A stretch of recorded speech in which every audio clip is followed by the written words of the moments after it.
అన్నదాతల శ్రమను దళారులు దోచుకుంటున్నారు. ఎంతో కష్టపడి పండించిన ధాన్యాన్ని గిట్టుబాటు ధరకు అమ్ముకోవాల్సిన రైతులు ఆ పని చేయలేకపోతున్నారు.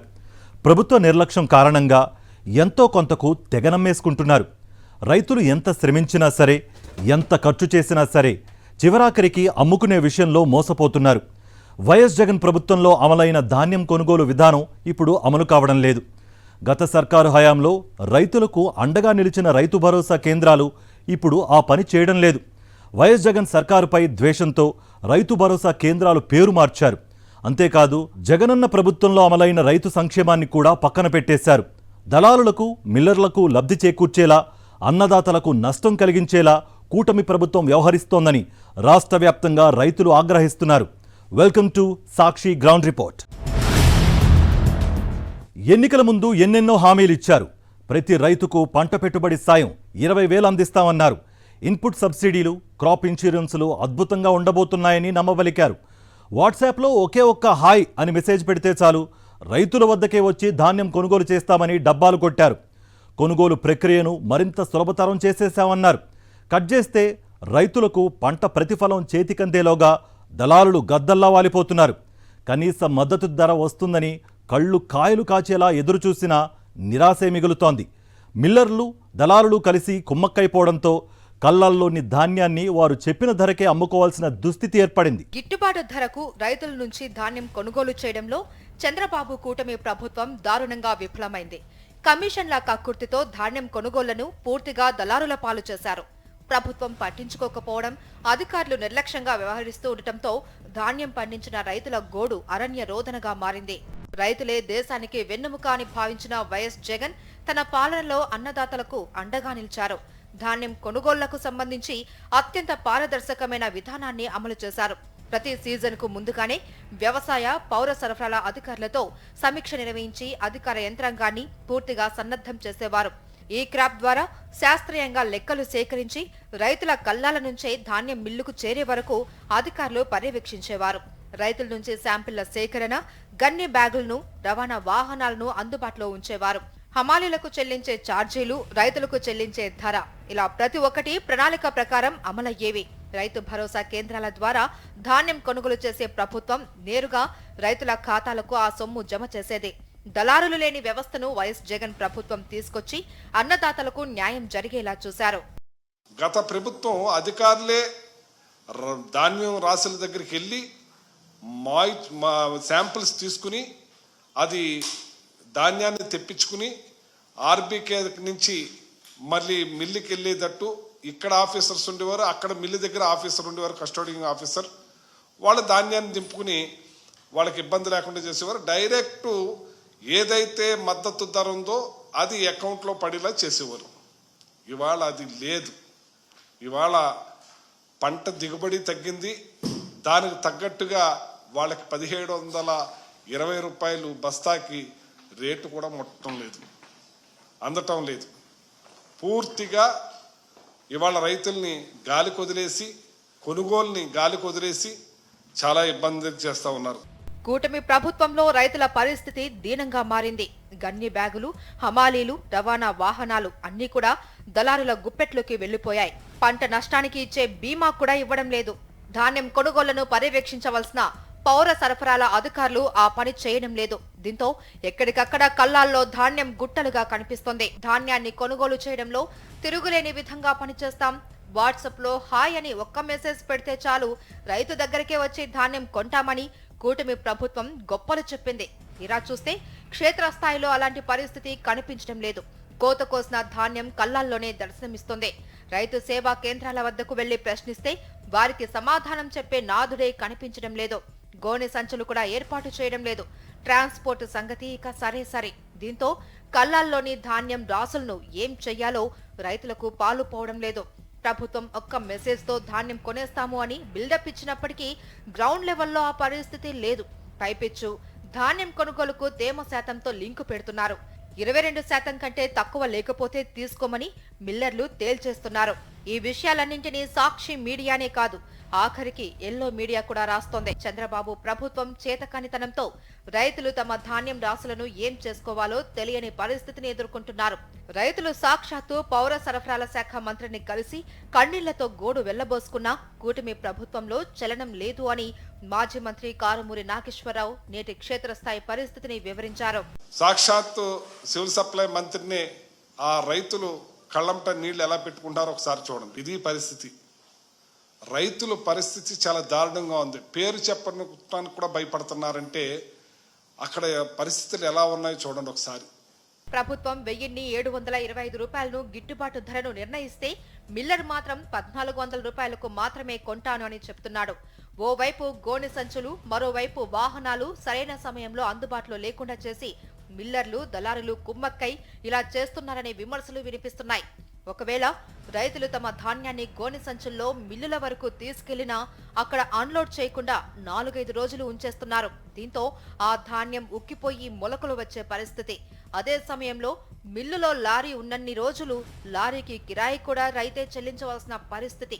ఇవన్నీ ఒక ఎత్తైతే గతంలో ఎన్నడూ లేని విధంగా ఈసారి ఓ కొత్త నిబంధన పెట్టారు అని రైతులు వాపోతున్నారు. రైతులు పండించిన ధాన్యం కొనుగోలు చేసినట్లుగా ఆన్లైన్లో నమోదు చేయాలి అంటే భూమి పత్రాలు ఎవరి పేరున ఉంటే వారే స్వయంగా రైతు సేవా కేంద్రాలకు వచ్చి వేలిముద్రలు వెయ్యాలి అనేది ఆ నిబంధన. రాష్ట్ర వ్యాప్తంగా లక్షలాది మంది కౌలు రైతులున్నారు. కౌలు రైతుల వేలిముద్రలు చెల్లుబాటు కావని, పొలానికి అసలు యజమానులు ఎవరున్నారో వారే రావాలి అని రైతు సేవా కేంద్రాల్లో పనిచేసే సాంకేతిక సిబ్బంది చెబుతూ ఉండటంతో ధాన్యం విక్రయాలలో మరిన్ని ఇబ్బందులు ఎదురవుతున్నాయి. ఇతర జిల్లాలలో, రాష్ట్రాలలో, విదేశాల్లో నివసిస్తున్న భూమి యజమానులు ఇక్కడికి వచ్చి వేలిముద్రలు ఎలా వేస్తారు అని కౌలు రైతులు ప్రశ్నిస్తున్నారు. ఇలాంటి నిబంధనలు పెట్టి తమతో ఆడుకోవద్దని వేడుకుంటున్నారు. రైతులను ఆదుకోవాల్సిన ప్రభుత్వం కనీసం ఒక్క క్షణం కూడా ఆలోచించకుండా, కనీసం వాళ్ళ గురించి ఒక మీటింగ్ కూడా పెట్టకుండా, అధికారులను అప్రమత్తం చేయకుండా పూర్తిగా గాలికి వదిలేశారు. నేను వెళ్ళాను, రైతుల దగ్గరికి వెళ్ళాం. అది చూపించండి ఒకసారి అండి. నేను రైతుల దగ్గరికి వెళ్ళాను, వాళ్ళతో మాట్లాడాను.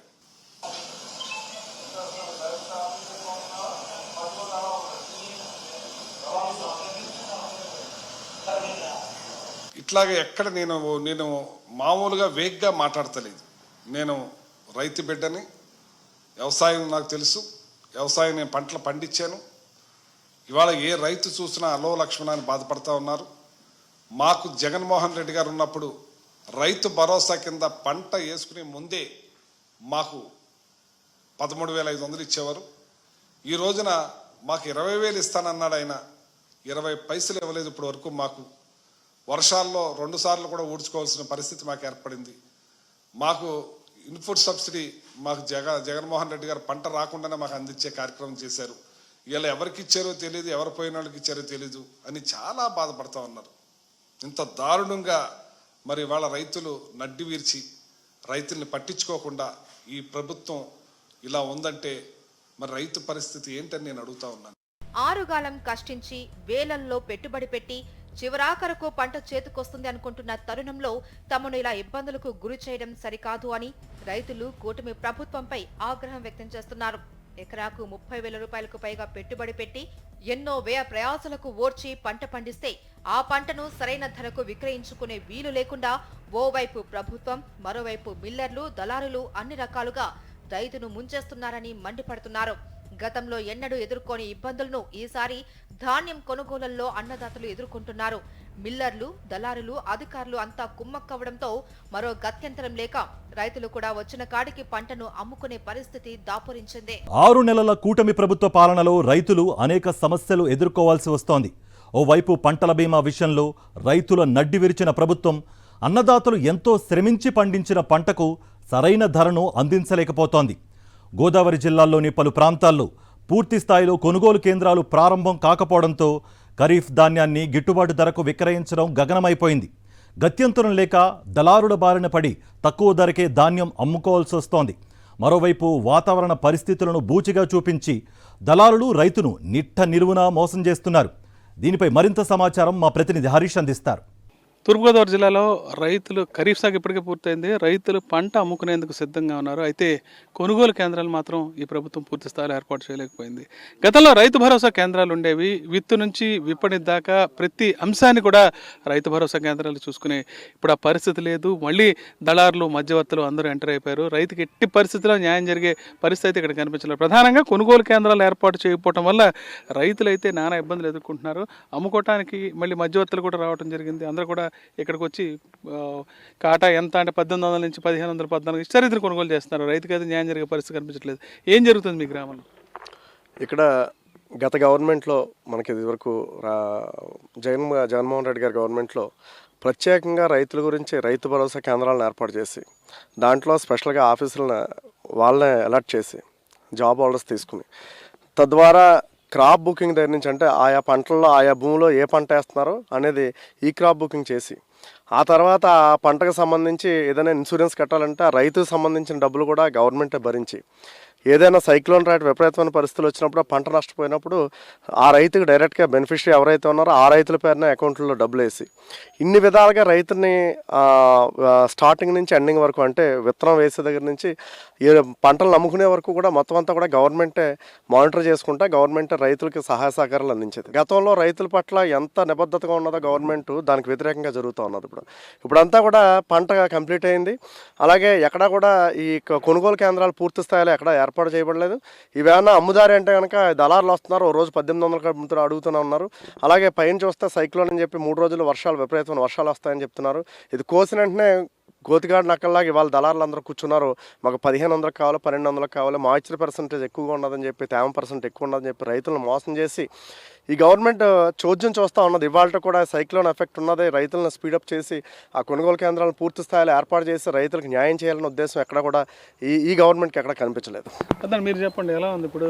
ఖరీఫ్ ఆల్రెడీ కోతలు పూర్తి అయిపోయి పంట చేతికి వచ్చింది. ఇప్పుడు పరిస్థితి అయితే బాగాలేదండి. ఇప్పుడు పరిస్థితి అసలు బాగాలేదండి. ఇంత క్రితం గవర్నమెంట్ చాలా అందంగా అన్ని విధాలుగా ఆదుకునేవాడండి. భగవంతుడుగా ఒక భగవంతులాగా ఆదుకునేవాడండి. ఈ రోజున పరిస్థితి చూస్తే రౌడీజంలా తయారైందండి. అందరికీ కూడా రైతులకి అన్ని రకాల కూడా మంచి జరిగిందండి గత ప్రభుత్వంలో. ఇప్పుడు అంతా ఎవడైతే ఆడు అన్నవాళ్ళు వాళ్ళకే తప్ప వేరే వాళ్ళకి ఏమీ లేదండి. ఎంత చిన్నోడవనా ఎంత బక్కోడవనా వాడిని ఏం చూస్తలేదండి, పట్టించుకునే పరిస్థితే లేదండి. ఈ ధాన్యం 1600, 1800, 1900 కూడా అన్నారు. కానీ ఈ మధ్యరకంగా వచ్చిన వాళ్ళు 1200, 1300 అని అక్కడికైతే తీసుకుంటాం, లేతలేదు. అదైనా తర్వాత ఇస్తాం డబ్బు మామూలుగా ముందర ఇచ్చే ప్రసక్తి లేదండి. అలా జరుగుతుందండి. ఈ కొనుగోలు కేంద్రాలు ఏవైతే ఉన్నాయో ప్రభుత్వం ఏర్పాటు చేయలేదని ఆరోపణలు ఎక్కువ వస్తుంది. అది ఖచ్చితంగా జరుగుతుంది. మరీ రాజనగరం నియోజకవర్గం వచ్చేటప్పటికి కొనుగోలు కేంద్రాలు ఉండాలి. ఎందుకంటే ఈ నియోజకవర్గంలో కోరుకొండ మండలం కానీ, సీతానగరం మండలం కానీ, అలాగే రాజనగరం మండలం కూడా ఊరే ఎక్కువగా ఉంటుంది. ఖచ్చితంగా గత గవర్నమెంట్లో రైతు భరోసా కేంద్రం అనేది ఒక విధి విధానాలు ఖరారు చేసేది. ఎలా అంటే మనకి ఈ రేట్ వస్తుంది, పలానా చోట తోకాళ్ళలో రైతు భరోసా కేంద్రం ఉంది, మల్లంపూడిలో రైతు భరోసా కేంద్రం అని చెప్పి అక్కడ కొనుగోలు కేంద్రాలు ఏర్పాటు చేసేవారు. ఈనాడు అది లేదు ఎక్కడ కూడా. ఈరోజు 2000 మార్కెట్ ఉన్నా సరే కెట్టదు. అది ఒక డిఏపి బస్తా కొనాలంటే 1750 రూపాయలు అవుతుంది. మళ్ళీ ఇంకోటి ఏంటంటే ఈరోజు ఎవరు కొంటున్నారో ఎవరు కొన్నారో కూడా తెలియదు కదా. ఇక్కడ ఎవరో దళారులు కొంటాడో ఎప్పుడు డబ్బులు ఇస్తాడో తెలియదు. ఇవాళ 1000 రూపాయలు కడిగిన వాళ్ళకి అమ్మాలి. ఇప్పుడు రైతులకి మద్దతు ధర ఇస్తున్నాము, కొనుగోలు కేంద్రం ఏర్పాటు చేసేసామని చెప్తారు. మీకు ఎక్కడ కనిపించదు? అదే నాకు తెలిసి అయితే అంత అబద్ధం. ఎక్కడ అందరూ కూడా దళారులే కొంటున్నారు. ఎక్కడికి వెళ్ళినా సరే వాళ్ళు నచ్చిన రేటు కొనుక్కుంటారు. కానీ ఇంత క్రితం ఏదైతే గవర్నమెంట్లో పాలసీ ఉందో అదే పాలసీ ఇప్పుడు కావాలని కోరుకుంటూ రైతుగా మేము అదే అడుగుతున్నాం. అయితే ఈ రైతు భరోసా కేంద్రాలు కూడా మూసేసారు, పని చేస్తలేదండి. పిండి అది ఇచ్చివరండి సబ్సిడీకి, ఆ పిండి ఆఫ్ చేసారు. ఈ రైతులకి పిండి అది ఇవ్వకుండా అవి మామూలుగా పంటలు అయ్యి ఊరి పంటకి రేటు పెంచుతామన్నారు. రేటు ఏం పెంచలేదండి, పెంచకుండా అలాగే తక్కువ రేటు మూలన ఈ గడ్డి మళ్ళు ఊరిసేలు బండి అండి. ఇవన్నీ 2 పంటలని గడ్డి మళ్ళు చేసుకున్నారండి, మార్చేసారండి. దాని గురించి ప్రభుత్వం విధి విధానాలు ఏం బాగోలేదండి. ప్రభుత్వం అనుసరించే విధానాల వల్ల తామైతే తీవ్ర అవస్థలు పడుతున్నామని రైతులు చెప్తున్నారు. ఎక్కడ కొనుగోలు కేంద్రాలు అయితే కనిపించట్లేదు. మరోవైపు దళారుల పాత్ర గత ప్రభుత్వంలో ఏదైతే లేదో కనీసం దళారు ఎక్కడ కనిపించే పరిస్థితి లేదు. ఇక్కడేమో రైతు భరోసా కేంద్రాలను నిర్వీర్యం చేసేసారు. దీంతో దళారులు ప్రవేశించి ఎంతకు తగ్గితే ఎంత వీలైతే అంత తక్కువకు ధాన్యం కొనుగోలు చేసే ప్రయత్నం చేస్తారని, ఖచ్చితంగా కొనుగోలు కేంద్రాలు ఏర్పాటు చేయకపోతే దళారీ వ్యవస్థ మరింత పెరిగిపోయే అవకాశం అవకాశం ఉందని, పెరిగిపోయే ప్రమాదం ఉందని ఈ తోకాడు గ్రామస్తులంతా తీవ్ర ఆందోళన అయితే వ్యక్తం చేస్తున్నారు. తోకాడు గ్రామం నుంచి విజయస్మత్ హరీష్ ఫర్ సాక్షి న్యూస్. ఆంధ్రప్రదేశ్లో అన్నదాతల ఆక్రందనలు మిన్నంటుతున్నాయి. పెట్టుబడి సాయం అందిస్తామంటూ గద్దెనెక్కిన కూటమి నాయకుల హామీలు కల్లలయ్యాయని రైతులు, రైతు సంఘాల నేతలు ఆవేదన చెందుతున్నారు. పెట్టుబడి సాయం అందక అప్పుల ఊబిలో కూరుకుపోయి అల్లాడిపోతున్నారు. మరోవైపు పండించిన పంటను దళారులకు అమ్మి తీవ్రంగా నష్టపోతున్నారు. అటు ప్రభుత్వం, ఇటు దళారుల చేతిలో అన్నదాతలు మోసపోతున్నారు. అన్నదాతల ఆత్మహత్యలు పెరిగిపోయాయి. దీంతో ప్రభుత్వం తీరుపై రైతులు, రైతు సంఘాల నేతలు ఆగ్రహం వ్యక్తం చేస్తున్నారు. రైతు పరిస్థితి, రైతు భరోసా ఇస్తానని చెప్పేసి ఇంతవరకు కూడా రైతు భరోసాని రిలీజ్ చేయలేదు. అదేవిధంగా విత్తనాలు, నకిలీ లేని విత్తనాలు ఇస్తానని చెప్పేసి విత్తనాలు ఇచ్చే కేంద్రాలను కూడా సరైన రీతిలో విత్తనాలు రైతుకి సకాలంలో కూడా విత్తనాలు అందజేయట్లేదు గవర్నమెంట్. అదేవిధంగా ఎరువుల్ని కార్పొరేట్ శక్తులకు అప్పచెప్పి ఆ ఎరువుల్ని డూప్లికేట్ ఎరువులుగా రైతులకు ఇస్తూ ఉంటే కనీసం పత్తి రైతులు ఆ పురుగు కూడా సావని పరిస్థితి ఏర్పడింది. అదేవిధంగా రైతులు చాలా నష్టపోయి, పత్తిలో నష్టపోయారు. వరి ధాన్యాల్లో వాతావరణం సహకరించక నష్టపోయి సకాలంలోనే వర్షాలు పడటం వల్ల ధాన్యం తడిచిపోయి కనీసం గవర్నమెంట్ కొనుగోలు కేంద్రాలు కూడా పెట్టకుండా, గవర్నమెంట్ కొనకుండా ధాన్యం అంతా నిర్యారం అయిపోతుంది. అదేవిధంగా ఈ మధ్యకాలంలో రైతులకి సకాలంలో రైతు భరోసా డబ్బులు, అదేవిధంగా రైతు ఆర్బీకే కేంద్రాలని నిర్మాణం చేసి అక్కడ డబ్బులు కూడా రైతుకి సకాలంలో ఇవ్వట్లేదు, కొనుగోలు చేసినటువంటి డబ్బులు. కౌలు రైతులకు పెట్టుబడి సాయం లేదు, రైతు భరోసా లేదు, అన్నదాత సుఖీభావ లేదు, ఏ రకమైన గిట్టుబాటు ధర కూడా లేదు. ఓన్లీ ప్రభుత్వం కొంటే ప్రభుత్వం, లేదా కమిషన్దారుల దయాదాక్షల మీద ప్రభుత్వం గాలి వదిలేసింది. ఇవాళ కర్షకులు వ్యవసాయం చేయాలంటే భయపడిపోతున్నారు. పండిన పంటకు గిట్టుబాటు ధర లేక రైతు అప్పుల పాలై ఆత్మహత్యలు చేసుకుంటున్నాడు. ఇవాళ మనం పత్రికలో చూస్తున్నాం, ప్రతిరోజు రైతులు ఆత్మహత్యలు చేసుకుంటున్నారు. లక్షలాది మంది రైతులు ఆత్మహత్యలు చేసుకుంటున్నారు. ఎందుకు చేసుకుంటున్నారు? వారు పండించిన పంటకు కనీస మద్దతు ధర లేక, minimum support price, Swaminathan committee సిఫార్సులు అమలు చేస్తే ఈ రైతాంగం చనిపోవాల్సిన అవసరం లేదు. పంట కోసి రాసులుగా పోసిన గన్ని బ్యాగుల్లోకి ఎత్తి మిల్లులకు తరలించే పరిస్థితి లేదు. కళ్ళల్లో ఉన్న ధాన్యం కొంటారో లేదో చెప్పండి మహాప్రభో అంటూ రైతు సేవా కేంద్రాల చుట్టూ తిరుగుతున్నా సమాధానం చెప్పే నాదుడే లేడు. పైపెచ్చు మీ ధాన్యం కొనుగోలు చేసినట్లు ఆన్లైన్లో నమోదు చేయాలంటే పొలం యజమాని వచ్చి వేలిముద్ర వెయ్యాలంటూ కొత్త కొర్రి పెడుతున్నారు. దీంతో సర్కారు తీరుపై రైతులు తీవ్ర ఆగ్రహం వ్యక్తం చేస్తున్నారు. కృష్ణా జిల్లాలో ధాన్యం తరలింపులో జరుగుతున్న తీవ్ర జాప్యంపై మరిన్ని వివరాలు మా ప్రతినిధి అశోక్ అందిస్తారు. కృష్ణా జిల్లాలో వైపు కోతలు మొదలయ్యాయి. ఇప్పటికే వడ్డంతా కూడా రైతులు ఏదైతే మిల్లులకి చేర్చేందుకు ప్రయత్నం చేస్తున్నారు. కానీ రైతు సేవా కేంద్రాల వద్ద అనేక సమస్యలు ఎదుర్కొంటున్నారు. మనతో పాటు మాట్లాడేందుకు కొంతమంది వారితో అడిగి తెలుసుకునే ప్రయత్నం చేద్దాం. స్వామి, రైతు సేవా కేంద్రాల దగ్గర మీకు ఏం చెప్తున్నారు? అంటే గన్ని బ్యాగ్స్ అందుబాటులో ఉన్నాయా ఏంటి? ఇట్లా ఇక్కడ ఎలాంటి పరిస్థితి ఉంది? ఇది అలంకారప్రాయంగా ఉందండి. ఉచితంగా గన్ని బ్యాగులు అనేది, గన్ని బ్యాగులకి రెండు రోజులు పడాల్సి వచ్చింది. ఆఫ్టర్ ఓన్లీ గన్ని బ్యాగ్స్కి అదొక స్టెప్ అయిపోయింది. మిషన్లతో ప్రాబ్లం అయిపోయింది. అట్లా కూడా మిషన్లు తెచ్చుకున్నాం, కోసుకున్నాం. గన్ని బ్యాగ్స్ వచ్చి 2 రోజులు 2 డేస్ గన్ని బ్యాగ్స్. తర్వాత మళ్ళీ లారీలకి 2 రోజులు 3 రోజులు పడాల్సి వస్తుంది. లారీలు అందుబాటులో లేదు, గన్ని బ్యాగ్స్ అందుబాటులో లేదు. చాలా దారుణంగా ఉంది పరిస్థితి. సరే ఎలాగోలా తోలేమనుకోండి. సపోజు మన దాన్ని తోలిన తర్వాత మళ్ళీ ఈ సంవత్సరం కొత్తగా వచ్చింది. ఇది మనకు తెలియదు, ఇప్పుడే ఉన్నాను దానికోసం వచ్చా. మన డబ్బులు మన అకౌంట్లో పడాలంటే కష్టపడి పండించి కోత కోసి మిల్లు తోలిన తర్వాత మన డబ్బులు తీసుకుంటానికి కూడా తంబ కావాలండి. వేల ముద్ర చేసిన డబ్బులు పడతాయంట. వేల ముద్ర పరిస్థితి ఏంటంటే దానికి ప్రాసెస్ దానికి ఉందండి. అది ఎన్నాళ్ళు పడుతుందో మరి. అన్నీ చాలా చికాక. కానీ చెప్పేది ఏంటంటే రైతే వెన్నెముక, రైతే రాజు, అంతా ఒట్టి బోటకం, అంత నాటకం. నేను ఏ పార్టీ కాదు స్వామి, ఐఎమ్ బిలాంగ్స్ టు ఓన్లీ రైతు పార్టీ. రైతు బాగుంటే దేశం బాగుంటుంది అనేటువంటి పద్ధతి అనమాట. కానీ రైతుని సర్వనాశనం చేసేస్తున్నారు. వ్యవసాయం అంటే ఇంట్రెస్ట్ లేదు కాకుండా చేసేస్తారు. వ్యవసాయం చేయబుద్ధి కావట్లేదు అసలు ఎవరెవరికి. ఈ సంచులు అందుబాటులో లేకపోతే ఎట్లా? అసలు ఇప్పుడు ఆల్రెడీ అందరూ కోతలు కోసేసి ఉంచారు మొత్తం. మరి అదే కదా స్వామి మేము చెప్పేది, మా సమస్య మేము చెప్పేది కూడా అదే కదా స్వామి. ఇప్పుడు సంచులు లేవు, లారీలు లేవు. ఇప్పుడు ఆడుకోని తిరిగితే వడ్డే సరి చేసుకోవాలా, ఆటినే చూసుకోవాలా. ఇప్పుడు 4 రోజుల మట్టి ఇక్కడే ఉంటున్నాము. మరి అక్కడ ఒడ్డు కప్పుకోవాలి. ఆ ఒడ్డు కప్పు తాగి వస్తాయి తడి పొడి మీద. ఇన్ని రోజులు అయింది మరి ఇప్పుడు కోసి.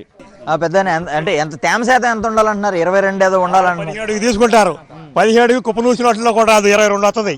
ఇక్కడ చెప్పింది ఏమన్నా 17 అని చెబుతున్నారు, అక్కడికి వెళ్తే 22 వస్తుంది. అక్కడ తీసుకెళ్తాం, అక్కడ తీసుకొస్తావా, లారీకి వచ్చి 15,000 ఖర్చు అయింది వెళ్తాకి.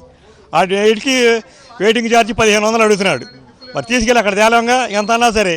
మనం చూస్తున్న ప్రధానంగా రైతు సేవా కేంద్రాలకి రైతులు వచ్చారు. వీళ్ళంతా 4 రోజులుగా ఏదైతే కోత కోసిన పంట అంతా రెడీగా ఉంది. మిల్లులకు చేరవేసేందుకు కనీసం గోనె సంచులు అందుబాటులో లేవు. అలాగే ట్రాన్స్పోర్ట్ సదుపాయం కల్పిస్తూ ఉంటున్నారు, కానీ ఆ మాట కూడా ఇంతవరకు నెరవేరలేదని వీరంతా కూడా ఆవేదన వ్యక్తం చేస్తున్నారు. తక్షణమే తమకు గోనె సంచులు ఏర్పాటు చేయడంతో పాటు అలాగే ట్రాన్స్పోర్ట్ కూడా సదుపాయం కల్పించాలని వారంతా డిమాండ్ చేస్తున్న పరిస్థితి కనపడుతుంది. కెమెరా పర్సన్ సంతోష్తో అశోక్, సాక్షి టీవీ, కోల్వెన్ నుంచి.